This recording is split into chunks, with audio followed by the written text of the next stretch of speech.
My name is Joseph Rastovich. Most of you know me for my large-scale steel sculptures, including 15 public sculptures, not only here in Tri-Cities, but also the Western United States. About 2 years ago, I moved to white salmon, and in so doing, I've been exposed to a different medium, a more softer medium, that is wood.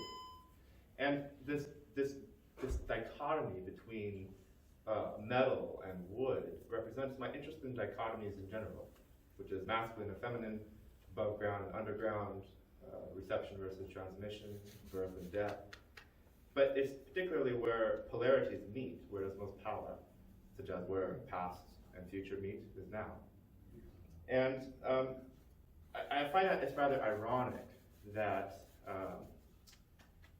I have this background in industrial work, right? Using welders and plasma cutters and grinders and heavy equipment and diesel engines and things like that, wearing logger boots, yet I have a deep reverence for nature. And when I look at nature, when I look at the magnificent trees and the colorful flowers and flowing rivers and curvaceous hills, I think to myself, this is the epitome of beauty. And why am I an artist when nature is so beautiful? But I believe that art can relate and communicate some of the deepest truths. And so these spires are a combination of both representing trees and a forest and humans in society. And I believe that humans have a lot to learn from trees in society. Trees communicate through subtle things like telling other trees about different threats and having symbiotic relationships with fungus in the soil, where they can communicate through electrical signals at 1/3 of an inch per minute and share resources. The bigger trees share resources with the smaller trees.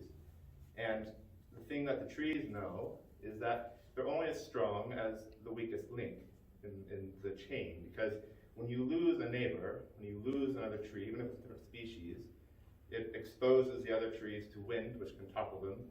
It exposes the forest floor to heat, which prevents seedlings from growing. So I think we have a lot to learn about interconnection and about extending our end nodes in this matrix of interconnection that we have.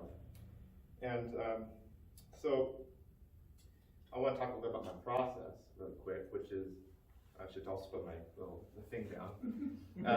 My process, what I do is I find either beams or trees destined to be cut, or logs falling in the forest, and I take my chainsaw and I cut it down in the general shape, and then I take it back to my workspace, and then I use power carving tools to form the general shape. And that general shape, while it's still raw wood, represents to me our foundational essence of who we are. And then over several months, I add different layers of paint and textures which represent the different experiences that form our own personality and our story, our loves and the pains that we have. And then on some of my sculptures, I have different things attached to them, which are the attachments that we have in our life, the attachments that we like, and also the attachments that we don't like. And then finally, what I do with my spires is I take them to various events, and I expose them to dance, I expose them to music, and I think that objects retain a memory of what they've experienced. And so I encourage everyone to dance with it, touch my sculptures, and sit with them, and therefore, imbue your own experience into them.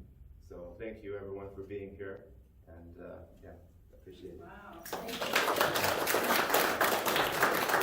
you.